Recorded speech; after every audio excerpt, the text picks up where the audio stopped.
Assalamualaikum warahmatullahi wabarakatuh. Yes, my dear students, today we are going to learn the subject that is your science and technology, which is your paper 2 of standard 10. Today we are going to start a new chapter, that is chapter number 5, that is towards green energy. पिछले lecture में हमने chapter number 4 को complete कर चुके हैं. ये हमारा नया चैप्टर है. अब तक हमने 4 चैप्टर्स कंप्लीट कर चुके हैं. In this chapter that is toward green energy में हम 4 important topics जो है main topics पढ़ने वाले हैं. The first one is the energy that is poor and uses of energy. Energy के बारे में पढ़ेंगे और उसका क्या use है इसके बारे में पढ़ेंगे. The next topic which we are going to study that is the law of conservation of energy. Law of conservation of energy हमें क्या कहता है? Law of conservation of energy is nothing but energy can either be created nor be destroyed. It can be simply converted from one form to another, as the total amount of energy in the universe always remain constant. तो ये law of conservation of energy है हमारा, इसके बारे में हम पढ़ेंगे. The third one which we are going to study that is the generation of electrical energy. ये किसने दिया है? It is given by Sir Michael Faraday. ये Michael Faraday ने इलेक्ट्रोमैग्नेटिक इंडक्शन के बारे में स्टडी कराई है. He was the inventor. He had discovered about the electromagnetic induction. तो electromagnetic induction के बारे में पढ़ेंगे. And the last what we are going to study that is the thermal energy. Thermal energy को हम heat energy भी कहते हैं. The next term which we called it as heat energy. Heat energy या thermal energy which is based upon electric power station. इसके अंदर हम कुछ प्रॉब्लम्स भी पढ़ने वाले हैं. टूवर्ड्स ग्रीन एनर्जी मतलब क्या होता है? What do you mean by green energy? Energy that can be produce in a way that protects the natural environment. Energy means कुव्वत होती है. ऐसी एनर्जी जो प्रोड्यूस होती है इन अ वे जो हमारे नेचुरल एनवायरनमेंट को प्रोटेक्ट करती है, ऐसे चीज़ को हम ग्रीन एनर्जी कहते हैं. For example I am giving you some example that is wind, water और sun. And this green energy is a renewable source of energy. इसको दोबारा हम वापस से रिन्यू कर सकते हैं. That means it is a renewable source of energy. Looking toward further, again it is written as towards green energy. There are some 3 main important points which we are going to study in this lesson. The first important point is use of various energy sources. हम इसमें तरह तरह के energy sources के बारे में पढ़ेंगे and different various energy which we are going to learn in this lesson. For example, mechanical energy हम पढ़ेंगे, chemical energy, sound energy, light energy, and lastly heat energy and many more. The next topic which we are going to study that is the generation of electrical energy. How electric energy is being generated, किस तरह से electrical energy को generate करा जा सकता है. And the last what we are going to study that is the process of generation of electricity and environment. क्या process है हमारा generation of electricity बनाने के लिए एंड एनवायरनमेंट दैट इज़ माहौल के बारे में ये लेसन में हम पढ़ेंगे. आगे बढ़ते हैं हम लेसन की ओर. The main important point that is given here is the energy and uses of energy. Energy means कुव्वत एंड यूजेस ऑफ एनर्जी इसके इस्तेमाल या हम यूज़ ऑफ एनर्जी किस तरह हम यूज़ कर सकते हैं ये देखेंगे. In modern civilisation energy has become a primary need. आज की ज़माने में जो है एनर्जी दैट मीन्स ये कुव्वत that is our primary need हो गई है along with food, cloth and shelter. पहले ज़माने में हम कहते थे कि रोटी, कपड़ा और मकान ही हमारे लिए बहुत ही ज़रूरी होता है, लेकिन today in this new modern era this energy is playing a very very important role. We need energy in different forms for diverse types of work. That means बहुत सारे वर्क को परफॉर्म करने के लिए हमें अलग अलग एनर्जी की ज़रूरत पड़ती है. And this energy that we may be in the form of, मैंने इससे पहले भी आपको एग्जांपल दी थी, that is nothing but that is the mechanical energy. कौन कौन सी टाइप ऑफ एनर्जी हमें लगती है रोज़ डेली मर्रा ज़िंदगी में, तो हम देखेंगे. The first one is the mechanical energy, the second one is the chemical energy, the third one is the sound energy and the second last is light energy और heat energy. So what do you mean by mechanical energy? Mechanical energy क्या होती है my dear students? So mechanical energy is nothing but it is the energy acquired by the object upon which work is done, that we called it as mechanical energy, हम इसको कहते हैं। अब chemical energy क्या होती है? Chemical energy is nothing but it is the potential of a chemical substances to undergo a chemical reaction to transform into other substance. For example मैं आपको बताती हूँ, केमिकल एनर्जी के काफ़ी एग्जाम्पल्स होते हैं। जैसे कि हमारे बॉम्ब्स, जो हम क्रैकर्स वगैरह बर्न करते हैं, that would be N example of chemical energy. Sound energy, जैसे आपको सभी को मालूम है, बहुत सारे डिवाइसेस से साउंड एनर्जी रिलीज़ होती है। एग्जाम्पल लाउड स्पीकर और जितनी भी आवाज़ें होती है व्हीकल से निकलती, that creates a sound energy. The next is the light energy or heat energy, what we are saying. अब ये ग्रीन एनर्जी के अंदर, towards green energy, the main chapter जो हमारा टॉपिक है, ये हमें यही कहता है कि it is a renewable source of energy है। हम इसको दोबारा से रिन्यू कर सकते हैं और ये एनर्जी जो प्रोड्यूस होती है ना, ये हमारे नेचुरल एनवायरनमेंट को प्रोटेक्ट करती है फ्रॉम द हार्मफुल एनवायरनमेंट से। The next what we are going to study, that is the law of conservation of energy. बहुत सारी क्लासेस में या लोअर स्टैंडर्ड में आपने जो है law of conservation of energy पढ़े होंगे। अब हम ये law of conservation of energy क्या है ये चैप्टर में देखेंगे। सो हमने इसका ब्यूटीफुल डेफिनेशन हम देखेंगे कि what do you mean by law of conservation of energy. Conservation word ये लॉ है। Conservation that means to conserve something. Energy को हमें कंजर्व करना है, हमें संभाल के रखना है for the future generation. So what do you mean by law of conservation of energy? Energy can neither be created, energy को हम क्रिएट नहीं कर सकते, नॉर बी डिस्ट्रॉयड, ना हम उसको तबाह कर सकते। It can simply be converted from one form to another, इसको हम एक फॉर्म से दूसरे फॉर्म में कन्वर्ट कर सकते। As you know my dear students, as the total amount of energy in the universe always remain constant. आपको मालूम है कि एनर्जी जो है पूरे यूनिवर्स के अंदर हमेशा कॉन्स्टेंट रहती है। So that is nothing but it is a law of conservation of energy. हम आगे और देखते हैं क्या लिखा है यहाँ पर। We know that energy can neither be converted from one form to another form. Energy को कभी हम कन्वर्ट नहीं कर सकते हैं एक फॉर्म से दूसरे फॉर्म में। यहाँ लिखा है कि different source of energy are used to the different forms of energy necessary for us. So different sources of energy हमें लगती है are used to perform different energy या different forms of works what we are doing every day. In previous standard just now I had said you, मैंने आपको बताई थी ये definition के बारे में। We have learned about energy, हमने एनर्जी दैट मीन्स कुव्वत के बारे में पढ़े थे, and the sources of energy and the various concept, बहुत सारे कंसेप्ट पढ़े थे जो एनर्जी से रिलेटेड थे, and that is nothing what we called it as energy.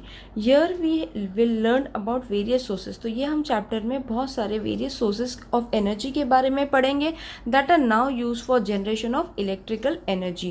किस लिए पढ़ेंगे? For the generation purpose of electrical या इलेक्ट्रिक एनर्जी के लिए। हम इलेक्ट्रिक एनर्जी को जनरेशन किस तरह होता है, व्हाट आर द सोर्सेस, ये तमाम बातें ये चैप्टर में पढ़ रहे हैं। The methods we are going to learn that are use for this, and the scientific principle, what are the principle, क्या है ये हमारे प्रिंसिपल है वो पढ़ने वाले हैं हम। प्रिंसिपल के अलावा हम इसके एडवांटेजेस भी देखेंगे and disadvantage of this method and also what is mean by green energy. So इसमें तमाम बातें हम देख रहे हैं। The first one what we are going to study that is the energy, resources of energy we are going to learn its various concept. Second हम पढ़ेंगे, उसके बाद जनरेशन ऑफ इलेक्ट्रिसिटी हम देखने वाले हैं, it's method. The next we are going to see that is the scientific principles, and lastly the advantages and disadvantages of this method and what is mean by green energy. So law of conservation of energy में हम आगे बढ़ते हुए ये तमाम बातें जो है देखेंगे। Next what we are going to see, that is example of law of conservation of energy का मैंने एक छोटा सा एग्जाम्पल दी हूँ। क्या किस तरह law of conservation of energy जो है ये खुद एक डेफिनेशन सजेस्ट करता है कि the energy can and be converted from one form to another, एक फॉर्म से दूसरे फॉर्म में एनर्जी कैसी कन्वर्ट हो सकती है। So this is the energy transformation, और ये beautifully this chemical energy is been converted into this motion. Then the second one is radiant into chemical, the third one is the chemical into this motion, and lastly this electrical energy is been converted into thermal energy. So यहाँ खुद लिखा है कि what you put in is what you get out, जो आप put in करते हैं ये आपका रिजल्ट है, what we are getting you that is what you get out. The next it is written as total energy is conserve. आपने ये definition की ओर देखा है कि energy can neither be created nor be destroyed, it can be simply converted from one form to another, as the total amount of energy in the पूरे universe is always remain constant. So this law of conservation of energy के ज़रिए से मैं आपको example बताना चाहती थी कि किस तरह एनर्जी जो है ट्रांसफ़र हुई है, that means it has been converted from one form to another form through these 4 examples.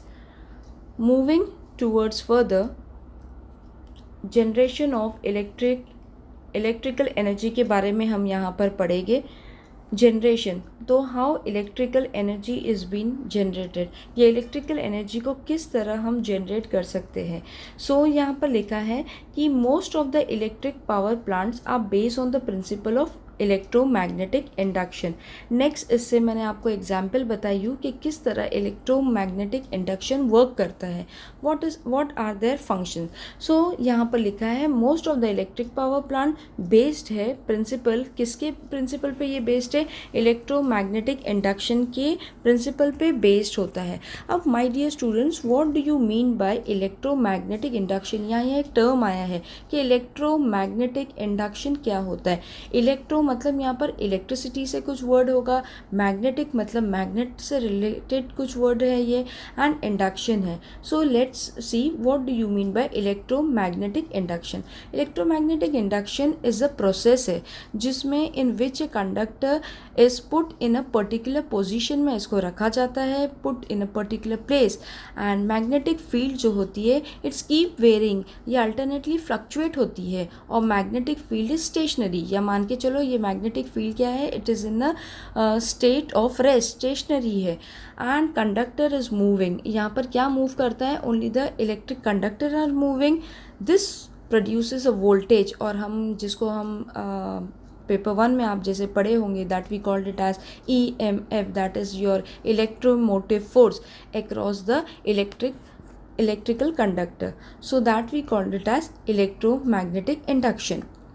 आगे लिखा है कि it is invented by Michael Faraday. तो ये एक साइंटिस्ट है जिन्होंने इसका इन्वेंशन किया था, डिस्कवरी किया था। That was nothing but it was electromagnetic induction. And this Michael Faraday क्या बोलते हैं ये, अकॉर्डिंग टू दिस प्रिंसिपल, इनके प्रिंसिपल के मुताबिक, wherever magnetic field around a conductor changes, जब मैग्नेटिक फील्ड कंडक्टर के अराउंड चेंज होता है, अ पोटेंशियल डिफरेंस जो है जनरेट होता है अक्रॉस द कंडक्टर की ओर।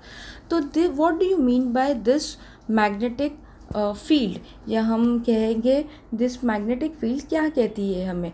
तो magnetic field is a vector field that describe करता है magnetic influence on an electric charge पे of the other moving charges. Next हम कह सकते हैं कि ये charge that is moving in a magnetic field experience करता है फोर्स विच इज़ परपेंडिकुलर है to its own velocity and to the magnetic field. तो ये क्या है, परपेंडिकुलर है to its own velocity, that we called it as v, हम जिसको कहते हैं, and to the magnetic field की ओर। तो दिस माइकल फैराडे ने प्रिंसिपल की ओर सजेस्ट करते हुए बताया है कि ये magnetic field around a conductor जो है चेंज होता है, एंड द पोटेंशियल डिफरेंस जिसको हम PD कहते हैं, ये जनरेट होती है अक्रॉस द कंडक्टर की ओर। अब what do you mean bye conductor? Conductor हम किसे कहते हैं? तो कंडक्टर इज़ एन ऑब्जेक्ट है। कंडक्टर क्या होता है? इट इज़ एन ऑब्जेक्ट और अ टाइप ऑफ मटेरियल होता है that allow the flow of charge in one और मोर डायरेक्शन। दैट मीन्स ये चार्ज कौन से डायरेक्शन में फ्लो होती है? इट फ्लोज इन वन या उससे more than one direction. Now moving towards further, the field across the conductor can be changed in two ways. तो ये field across the conductor दो ways में change करी जा सकती है. If a conductor is stationary, that means when a conductor is in a state of rest, stationary position रहेगी तब, and magnet is rotating, और जब magnet rotate कर रहा है वो वक्त, the field around the conductor changes if a magnet is stationary. So when it changes, or if a magnet is in a state of rest, or it is in a state of stationary position, but the conductor is moving, then also the field around the conductor will be changed. तो यहाँ लिखा है कि जब conductor move करता है तो field around the conductor भी चेंज होती है. हम ये सब तमाम बातें जो है इलेक्ट्रोमैग्नेटिक इंडक्शन के बारे में पढ़ रहे हैं. Thus in both these cases a potential difference that we called it as, जिसको हम PD कहते हैं, is created across the conductor. तो यहाँ पर क्या क्रिएट होता है? That is potential difference is created across the conductor. ना यहाँ लिखा है कि electric, very important point, electric power generating machine based on this principle is called as electric generator. तो इलेक्ट्रिक पावर जनरेटिंग मशीन जो होती है ये भी यही प्रिंसिपल पे डिपेंड करती है, और इसको हम इलेक्ट्रिक जनरेटर्स भी कह सकते हैं. आपने बहुत जगह ये इलेक्ट्रिकल जनरेटर्स भी देखा होगा. So this is an example of electric power generating machine. आगे हम पढ़ेंगे this was our generation of electrical energy. So यहाँ पर ब्यूटीफुल डायग्राम दिया है. मैंने आपको जैसे बताया था कि this is an example of electromagnetic induction जो हमने देखे हैं. So what is actually electromagnetic induction, अब मैंने आपको बताई हुई इसका प्रोसेस कैसा होता है. सो यहाँ पर दिया है इसका, ये मैग्नेट मैंने जैसे कहा है यहाँ पर इलेक्ट्रिसिटी रिक्वायर होती है, and your magnet is also attach towards it, that is the north pole and the south pole as you can see in this diagram. So ये डायग्राम है आपका इलेक्ट्रोमैग्नेटिक इंडक्शन का. आगे हम देखेंगे क्या लिखा है यहाँ पर. generation of again electrical energy. So how this electric energy is being generated हम ये देख रहे हैं. So what do you mean by electrical energy? electrical energy क्या है हमारी, ये इलेक्ट्रिक एनर्जी हमें क्या कहती है, ये तमाम बातें हम ये टॉपिक में देख रहे हैं. So this energy, generation of electric energy क्या बोल रही है हमें. Such large generators are used in commercial power generation plant. So बहुत सारे जो है कमर्शियल पावर जनरेशन प्लांट्स में ये जनरेटर्स का इस्तेमाल होता है, that are used in a large scale, large amount के अंदर ये सारी जो है पावर जनरेशन प्लांट्स का इस्तेमाल होता है. And this turbine is used to rotate the magnet in the generator. तो जनरेटर में जो टर्बाइंस होते हैं, अब टर्बाइन क्या होते हैं मैं आपको बताती हूँ my dear students. So the work produced by a turbine can be use for generating electrical power. तो इससे क्या होता है, इलेक्ट्रिकल पावर जो है जनरेट होती है, निकलती है when combine with a generator. जब ये जनरेटर के साथ कंबाइन होती है तब इससे हमें क्या मिलती है, we get it as electrical power या इलेक्ट्रिकल एनर्जी हमें मिलती है. हमारा मकसद क्या है लेसन का, कि हम ये पूरे लेसन में जो इलेक्ट्रिकल एनर्जी के बारे में पढ़ रहे हैं, किस तरह इलेक्ट्रिकल एनर्जी हमें मिल रही है और किस तरह हम उसका इस्तेमाल कर रहे हैं थ्रू वेरियस अदर कंसेप्ट के ज़रिए से. So this turbine is use to rotate the magnet in the generator. So ये टर्बाइन क्या कर रहा है, रोटेट कर रहा है the magnet in the generator के अंदर. As you know a turbine has blade. Turbine को क्या है, ब्लेड्स है. इसके डायग्राम जो है नेक्स्ट हम देखेंगे कि किस तरह टर्बाइन वर्क करता है. When a flow of liquid or a gas is directed on the blades of the turbine, जब flow of किसका liquid हो या gas का is directed on the where is directed on the blades of the turbine के अंदर it rotates. जैसे आप figure B में देखेंगे, मैं आपको इसके बाद बताऊंगी, because of the kinetic energy की वजह से जब ये ब्लेड्स टर्बाइंस के अंदर डायरेक्टली जो है रोटेट करती है, why it rotate because of this kinetic energy. Kinetic energy की वजह से इसका रोटेशन जो होता है. And what do you mean bye kinetic energy? So kinetic energy क्या होती है, आपने बहुत सारे लोअर स्टैंडर्ड्स में भी पढ़े हैं. So kinetic energy is nothing but of an object is the energy that it processes due to its motion की वजह से, जिसको हम काइनेटिक एनर्जी कहते हैं. आपको मैंने काफ़ी टाइम एग्जांपल दी हूँ कि water flowing from when water is stilled at some position and when it is flowing from some height, ऊपर से जब वो नीचे जब गिरता है पानी, तो हम हमेशा कहते हैं कि this potential energy is converted into kinetic energy. So यहाँ पर भी यही लिखा है कि when a flow of liquid और gas is directed on the blade, जब ये फ्लो ऑफ लिक्विड या गैसेस जो है डायरेक्टली ब्लेड्स के ऊपर फ्लो होती है of the turbine, it rotates because of its kinetic energy की वजह से. Why it its rotating? Because of this kinetic energy of the flow. This turbine is connected to the generator. ये turbine किससे connected है? It is connected to the generator. इस वजह से the magnet in the electric generator start rotating. Now the magnet, जो magnet लगा है ये इलेक्ट्रिक जनरेटर में, जैसे मैंने आपको पिछले डायग्राम में बताई थी, वहाँ पर एक मैग्नेट लगा है, that is the north pole and the south pole. So this magnet जो अटैच है इन द इलेक्ट्रिकल जनरेटर पे, अब ये स्टार्ट होती है rotating and electric energy is produce, जो आप फिगर सी में देखेंगे. नेक्स्ट मैं आपको ये फिगर बता रही हूँ. This is electromagnetic induction. This is your figure a my dear students. यहाँ पर इलेक्ट्रोमैग्नेटिक इंडक्शन क्या बता रही है? ये जो आपको दिख रहा है, this is your magnet which is your north and the south pole. So यहाँ पर लाइन्स ऑफ फ्लक्स दिख रहा है आपको. This is your coil which is joint. This is your voltameter and this is your EMF, जिसको मैंने आपको इससे पहले भी बताई, that is we called it as electromotive force, EMF. आपने पेपर 1 में भी पढ़े थे. एंड दिस EMF जो है that you called is as electromotive force. ये हमने मैग्नेट, यही हम जो बात जो है, ये बातें जो है इलेक्ट्रोमैग्नेटिक इंडक्शन में पढ़ रहे हैं. And the last is the rotating magnetic field. किस तरह ये मैग्नेटिक फील्ड रोटेट कर रही है. So this is a beautiful diagram of electromagnetic induction. मैं एक बार फिर से आपको कहती हूँ, क्या इलेक्ट्रोमैग्नेटिक इंडक्शन एक प्रोसेस है जिसमें इन विच अ कंडक्टर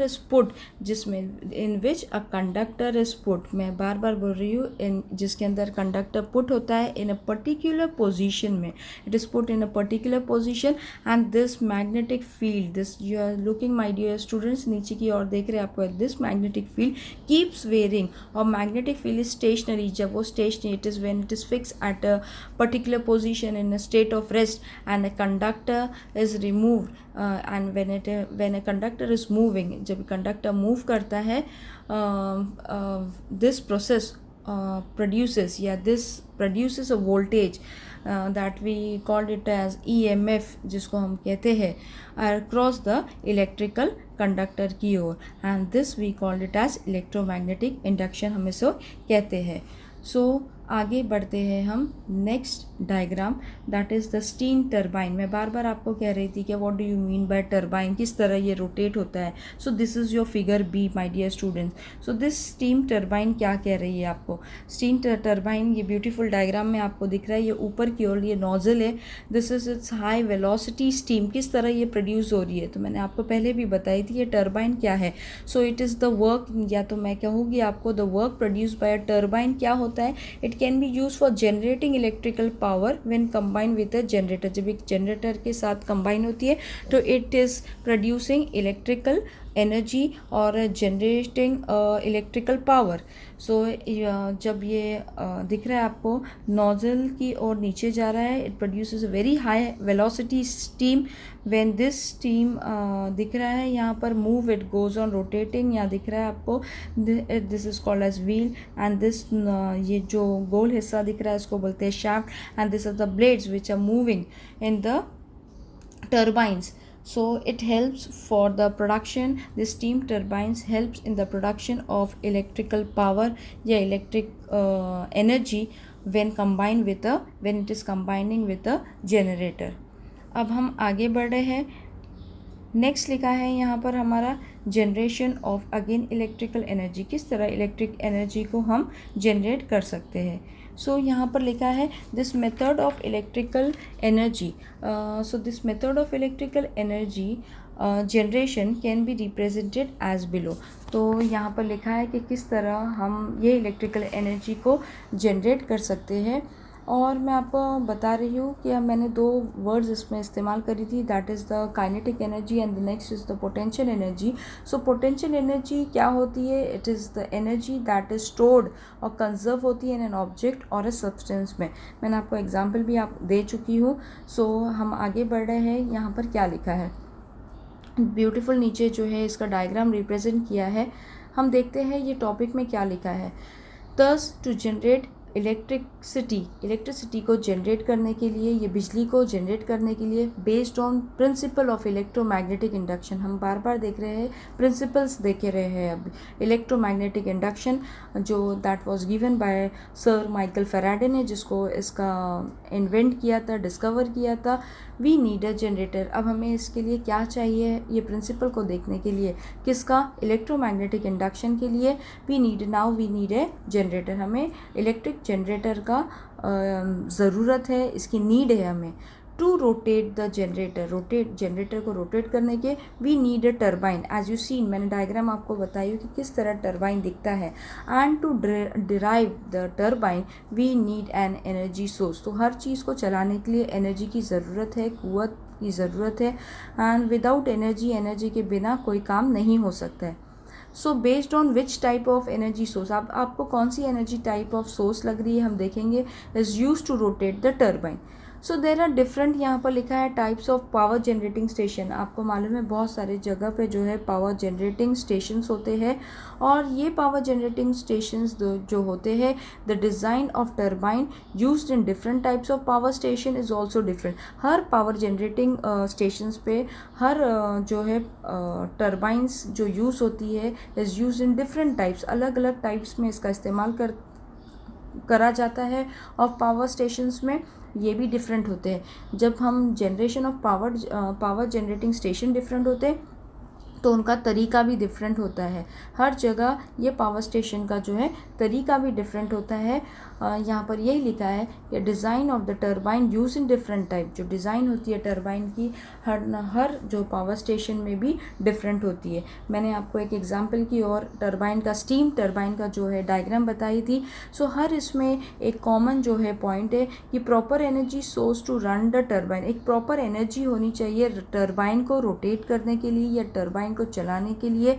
इस कन्वर्टेड यहाँ पर दिया है to turbine, then into generator and lastly into electric produces electrical energy. तो हर इसमें 3 बातें कॉमन है. ये पूरे लेसन में 3 बातें कॉमन है.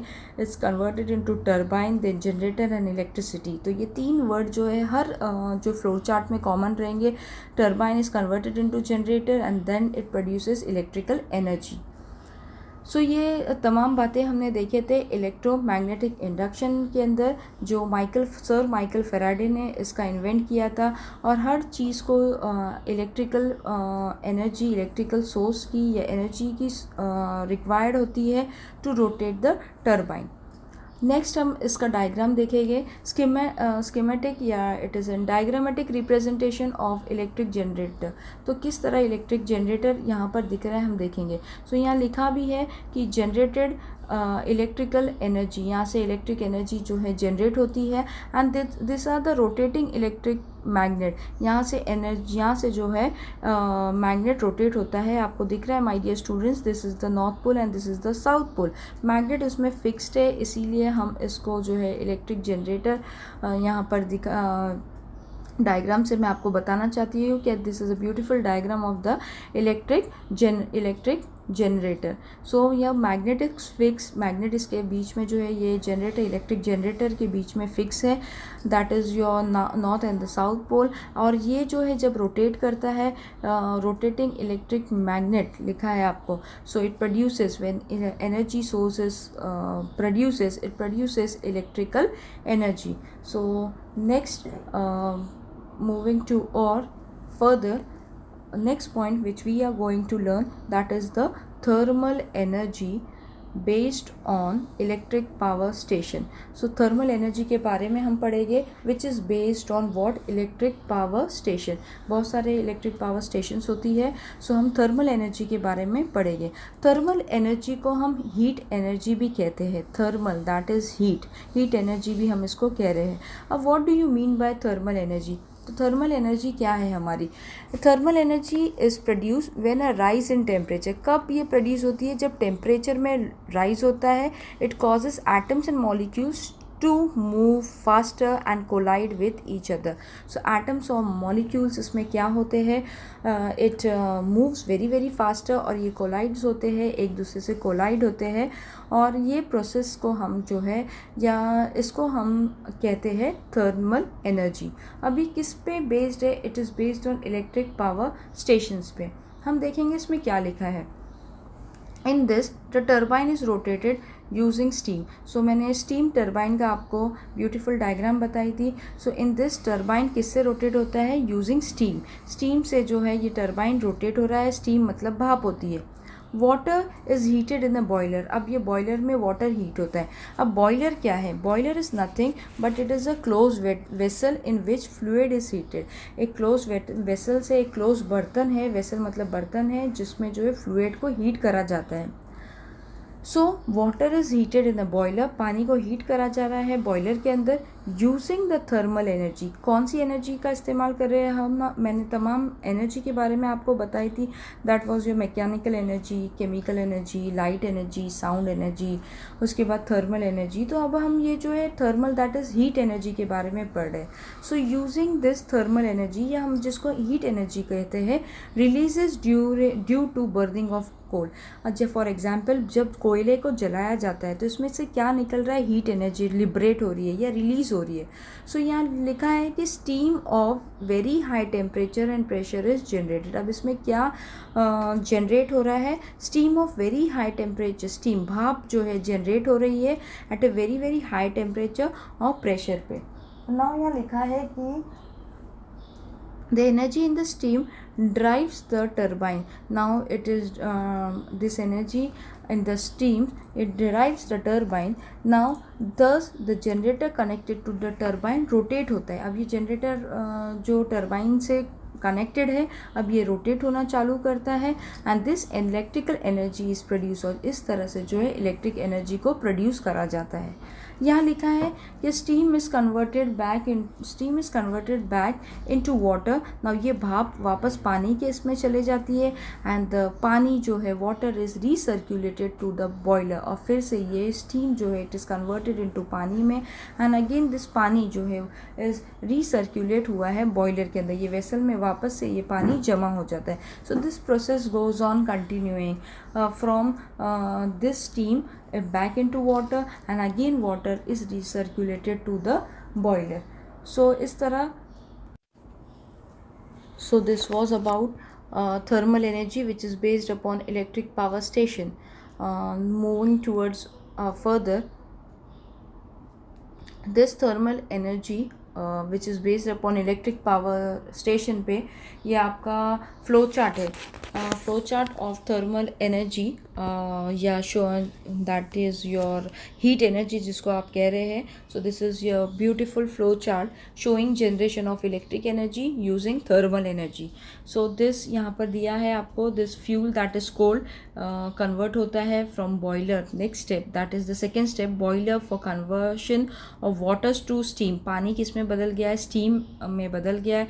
Again system for converting steam back into water लिखा है आपको.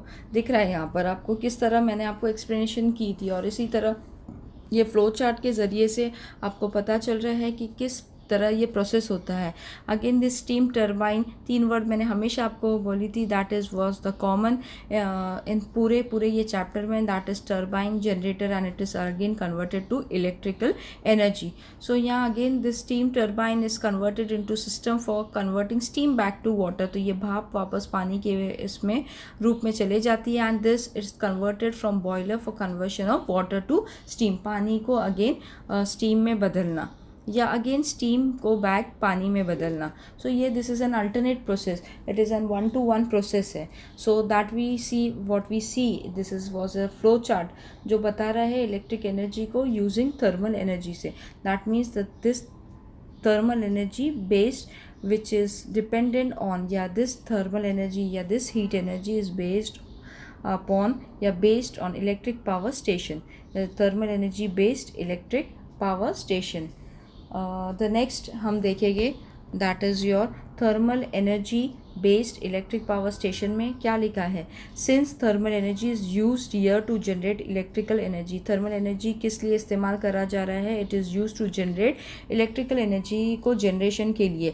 सच power plants are called as thermal power plant. और ऐसे जो थर्मल एनर्जी यूज़ करी जा रही है किस पर्पस के लिए, इलेक्ट्रिक एनर्जी को जनरेट करने के लिए। और ऐसे पावर प्लांट्स को हम क्या कहते हैं, we called it as thermal power plants. हम इसको थर्मल पावर प्लांट्स के या हीट पावर प्लांट, थर्मल को हम हीट कहते हैं। सो हीट एनर्जी जिसको हम कहते हैं, we called it as thermal power plants. आगे हम देखेंगे इन थर्मल पावर प्लांट्स में this chemical energy in the coal, कोयले से हमें क्या मिल रही है, केमिकल एनर्जी मिल रही है। इस कन्वर्टेड, अब किस में कन्वर्ट हो रही है, it is converted into electrical energy में। तो this chemical energy is converted into electrical energy में। ये पूरे लेसन में कन्वर्शन ही हम देखेंगे कि किस तरह केमिकल एनर्जी बदल रही है इलेक्ट्रिकल एनर्जी में, या मैकेनिकल एनर्जी कन्वर्ट हो रही है इलेक्ट्रिकल एनर्जी में, या उसके बाद हीट एनर्जी या लाइट एनर्जी कन्वर्ट हो रही है साउंड एनर्जी में। तो ये तमाम कन्वर्शन हम पूरे चैप्टर में देख रहे हैं। तो यहाँ पर भी हम यही देख रहे हैं कि किस तरह केमिकल एनर्जी कोयले से जो निकल रही है is converted into electrical energy through various steps. यहाँ पर एक वापस से एक यहाँ पर ब्यूटीफुल जो है डायग्रामेटिक रिप्रेजेंटेशन से के ज़रिए से हम देखेंगे क्या बता रहा है ये फ्लो चार्ट हमें, energy transformation in thermal power plant के अंदर। सो दिस केमिकल एनर्जी जो कोयले से निकल रही है is converted into thermal energy, and this thermal energy is converted into kinetic energy in the steam में, steam that means your भाप, and this kinetic energy in turbine is converted into electrical energy। तो हर इसमें 3 बातें common थी, that was the turbine, the next is the generator and electricity। So this was your beautiful flow chart। Moving toward further, हम एक beautiful diagram देख रहे हैं, that is your schematic of the thermal power plant. तो ये thermal power plant का जो है आपको डायग्राम है, आप देखेंगे कि किस तरह ये फंक्शन करता है या किस तरह ये इम्पोर्टेंट रोल प्ले करता है। So this thermal power plant is non eco friendly. It is what, non eco friendly है। ये फ्रेंडली नहीं है but it is a non eco friendly source of energy हम जिसको कहते हैं। सो दिस आप जो दिख रहा है ये चिमनीज जैसे दिख रही है आपको, that is called as stacks दिख रहे हैं दोनों बाजू से। एंड दिस ये दिख रहा है आपको धुआं निकल रहा है, दैट इज़ द स्टैक। ये जो चिमनी से जो धुआं निकल रहा है it is harmful. So combustion gas to stack, this is connected to the boiler, this is your turbine, ये दिस इज़ योर फ्यूल, यहाँ से हवा निकलती है, this is your air connection जो है हवा का निकल रहा है बाहर से, this is your condenser, and या वार्म वाटर होता है, this is your cooling tower जहाँ पर पानी ठंडा हो रहा है, and this is your makeup water, this is your pump, electric generator. और किस तरह से यहाँ पर इलेक्ट्रिसिटी प्रोड्यूस हो रही है, it generated when electricity, electric generator से किस तरह यहाँ पर बिजली के टावर दिखाई दे रहे हैं, how electric energy is been produce, and this is the feed water pump. तो ये ब्यूटीफुल डायग्राम है आपका थर्मल पावर प्लांट का। हम आगे देखेंगे इसमें क्या लिखा है, this energy, thermal energy based electric power में हम देखेंगे क्या है ये। If you see a thermal power station, अगर आप थर्मल पावर स्टेशन को देख रहे हैं, you will observe two type of towers there. मैंने आपको जो डायग्राम बताई थी उसमें जो है ये थर्मल पावर स्टेशन में या ये थर्मल पावर प्लांट में जो है 2 टाइप के टावर्स दिख रहे थे वहाँ पर। व्हाट आर दे, जिसको मैं बार बार कह रही थी, ये चिमनी दिखाई दे रहे हैं जिसमें से वेपर निकल रहा है एंड हॉट एयर, गर्म हवा निकलती है। And if you observe the schematic of the thermal power station पे, you will get the answer to this question. जब आप गौर से ये स्कीमेटिक डायग्राम को देख रहे हैं, ये दोनों चिमनीज को देख रहे हैं, तो आपको दिख रहा है कि इसमें से धुआं निकल रहा है। दिस धुआं is nothing but it is the hot air and vapour जो जिससे निकल रहा है, कूलिंग टावर से जो निकल रहा है। और नीचे की ओर आपने देखे थे दैट वाज कूल्ड वाटर भी देखे थे। तो दिस पावर स्टेशन के अंदर आपने जो डायग्राम देखे थे, you have to compare the schematic of the thermal power station with the block diagram above. So you have to compare that thermal power station को विद द ब्लॉक डायग्राम जो मैंने आपको रिप्रेजेंट की हूँ, the diagram which I had been representing, this is a block diagram. ये diagram से आपको क्या मालूम पड़ रहा है? So this 2 is the cooling tower, और यहाँ पर पानी जो है कूल हो रहा है, ब्लू में दिख रहा है आपको। सो नेक्स्ट यहाँ लिखा है यू शुड कंपेयर, आपको कंपेयर भी कर सकते हैं आप above, and you will understand how the boiler, turbine, generator and the condenser are arrange in the power station. किस तरह बॉयलर जो है, boiler, the next is the turbine, the third one is the generator and the lastly the condenser, किस तरह arrange हुआ है ये पूरे पावर स्टेशन में। ये तमाम बातें हमने जो है thermal electric based electric power station में देखे हैं। सो आगे की ओर बढ़ते हुए हम देखेंगे कि the last one is the आगे जो देख रहे हैं हम, दैट इज़ सो नेक्स्ट जो हम ये देख रहे हैं, this is your multiple choice question. अब तक मैंने जो पढ़ाई थी इसका आपको सवाल का जवाब देना है। Turbine is use to rotate the magnet in the dash. The first option is your boiler, the second one is the generator, the third one is the condenser and the last one is the voltameter. My dear students, ये आपका जो है multiple question है, choice question है, या आपका एक छोटा सा असाइनमेंट है। जब भी मैं आपको असाइनमेंट के लिए चेक करने के लिए जब मैं बुलाऊंगी या जब मैं आपको सबमिट करने बोलूँगी, तब मैं इसका आंसर आपको एक नोटबुक में लिख के रखना है कि इसका आंसर क्या आएगा। क्या turbine is use to rotate the magnet in what, ये चारों ऑप्शन में से एक ऑप्शन राइट है, तो ये आंसर आपको लिख के रखना है। नेक्स्ट हम पढ़ेंगे that is your thermal energy based power electric power station का इट्स प्रॉब्लम। इसके क्या प्रॉब्लम्स आते हैं? हर चीज़ की जब मेरिट्स होती है उसकी डीमेरिट्स होती है। हम हमेशा जब एडवांटेज पढ़ते हैं तो उसके डिसएडवांटेजेस के बारे में भी पढ़ते हैं। सो ये thermal energy based electric power station के भी कुछ प्रॉब्लम्स होते हैं। ये हीट एनर्जी के बारे में हम पढ़ रहे हैं। The first one is the air pollution. जो एयर पोल्यूशन निकलता है, air which is polluting our environment and माहौल को जो ख़राब करती है। आज हम देख रहे हैं because of many pollution, because of over population की वजह से, because of overpopulation, in many cities vehicles are used on a tremendous large scale, so it is causing air pollution। और जब ये air pollute हो रही है तो it causes many respiratory diseases, respiration related बहुत सारी बीमारियाँ होती है ये air pollution की वजह से। एंड यही बातें यहाँ पर लिखी है कि this air pollution due to burning of, एक लिखा है कोल। जब ये एयर कैसा पोल्यूट हो रहा है? जब हम कोयले को बार बार जला रहे हैं। यहाँ लिखा है कि burning of coal result in emission of gases. तो जब जब कोयले को हम जला रहे हैं, इसमें से बहुत सारी गैसेस रिलीज हो रही है। अब इमिशन मतलब क्या? यहाँ एक वर्ड आया, अल्फाज आया, इमिशन। इमिशन मतलब क्या?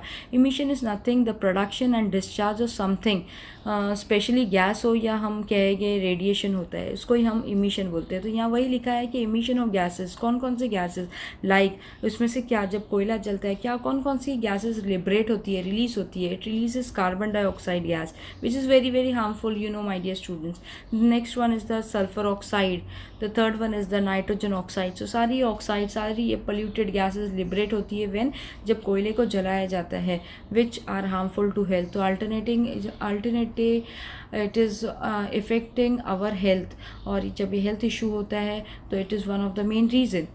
सो ये एक बहुत बड़ा प्रॉब्लम है। The second point which we are going to see is, क्या लिखा है देखेंगे, along with the emission of the gases, जब ये गैसेज इमिट हो रही है, लिबरेट हो रही है, रिलीज हो रही है due to burning of coal की वजह से, सूट पार्टिकल, जितना भी सूट जो निकलता है उसमें से, are also release in the environment, ये एटमॉस्फेयर में ये जो है सूट पार्टिकल रिलीज होती है।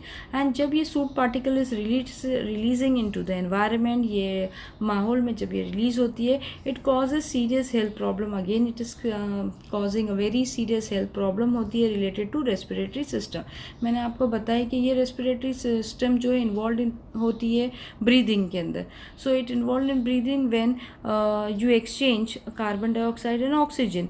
That means carbon dioxide is taken by plants and oxygen which we are taking, our carbon dioxide is taken by the plants and we are taking oxygen from the plants for respiration purposes. So this is one of the very very serious health problem है। why? क्योंकि अगर ये problem को sort out नहीं करेंगे तो इससे और भी ज़्यादा आगे बीमारियाँ हो सकती है। So this is the second main reason कि जब सूट पार्टिकल एनवायरनमेंट में रिलीज़ होती है, ये बहुत सीरियस हेल्थ प्रॉब्लम क्रिएट करता है related to what, respiratory system. The third one हम देखेंगे क्या लिखा है यहाँ पर, the reserve of the fuel is use in this method, जो रिजर्व करके रखे हैं हम फ्यूल, ये मेथड के अंदर ये थर्मल जो है what we are seeing that is the thermal energy based electric power station में इसका इस्तेमाल करा जाता है। दैट इज़ सबसे ज़्यादा कोयले का इस्तेमाल करा जा रहा है which is very very limited in our nature. अगर हम इसी तरह कोयले का इस्तेमाल करते जाएंगे तो इन द फ्यूचर जनरेशन हम कोयले का नामो निशान नहीं देख पाएंगे। So we have to preserve this coal, it is very very limited in our nature. Therefore in future के लिए मैंने यही बताई, there will be limitation on the availability of coal. अगर इसी तरह हम कोयले का इस्तेमाल कर रहे हैं, if we are using in this thermal power station, जब ये एनर्जी जो लिबरेट हो रही है, इसी तरह जब कोयला इस्तेमाल हो रहा है तो इन द फ्यूचर जनरेशन इसका कोयला जो है बहुत ही लिमिटेड मिलेगा and it will cause a very very problematic situation कि आगे चल के हमें सिर्फ ये मालूम रहेगा कि कोयला था, हम इस कोयले को देख नहीं पाएंगे। So any how it is also a very very serious problem. So हम इसका क्या सल्यूशन कर सकते हैं, क्या सल्यूशन निकाल सकते हैं, ये बातें हमें लेसन में पता चलती है। नेक्स्ट जो हम देखेंगे that is your assignment, coming to your assignment. इसके बाद बहुत सारे पॉइंट्स जो है जो रह गए हैं, हमने जो एक ही इसमें पॉइंट लिए हैं, that was the thermal energy based electric power station. जितना भी आगे का चैप्टर जो बच गया है वो हम नेक्स्ट कंटिन्यूटिंग जो है लेक्चर में इसका आगे का डिटेल में आपको पढ़ाऊंगी। और अभी असाइनमेंट की ओर बढ़ते हैं। यहाँ आपका पहला असाइनमेंट दिया है कि you have to solve the following cross out puzzle. The first one which it is given here is the, पहला मैं आपको पढ़ रही हूँ कि maximum energy generation in India is done using dash energy. ये आपका पहला है, इसको आपको क्रॉस आउट भी लिखना है, दैट इज़ ए में लिखना है जो भी आंसर रहेगा आपका। The second one is the dash energy is renewable source of energy. कौन सी energy renewable source of energy है, that is your B. The third one is the solar energy can be called dash energy. Solar energy को हम क्या कहते हैं, you have to write in this C also. And आपको ये underline जो है दिया हुआ है, अंडरलाइन आंसर्स जो है इसमें लिखने हैं। Dash energy of wind is use in wind mill. कौन सी एनर्जी ऑफ विंड जो है विंड मिल में इस्तेमाल करी जाती है, that is your question number D. And the last one is dash energy of water in dam is use for generation of electricity. So आपको ये ई में लिखना है। So this is your cross out puzzle, you have to write in this underline जो दिख रहा है इसमें भी लिखना है आपको, और ये क्रॉस आउट पजल में भी इसका आंसर आपको लिखना है। मैं नेक्स्ट आपको बता रही हूँ, नेक्स्ट असाइनमेंट है इसमें you have to explain the difference between the first one is the conventional. Conventional को हम कौन सा सोर्स ऑफ एनर्जी कहते हैं, हम non renewable source of energy भी कहते हैं, जो फिर से दोबारा हमें नहीं मिल सकती है, that is called as conventional. And non conventional source of energy वो होती है, फॉर एग्जाम्पल सन विंड होते हैं, that are renewable energy. Renewable source of energy दोबारा हमें मिल सकती है, रोज़ सूरज उगता है और इससे हमें सोलर एनर्जी मिलती है। Wind energy that is a non conventional, जो ज़िंदगी में ख़त्म नहीं होने वाली है, जो कुदरत से मिली है, जो अल्लाह अल्लाह की तरफ से मिली है, that we called it as non conventional source of energy. And the next difference you have to write, क्या लिखना है आपको, थर्मल एनर्जी इलेक्ट्रिक जनरेशन के बारे में लिखना है and solar thermal electric generation के बारे में आपको लिखना है।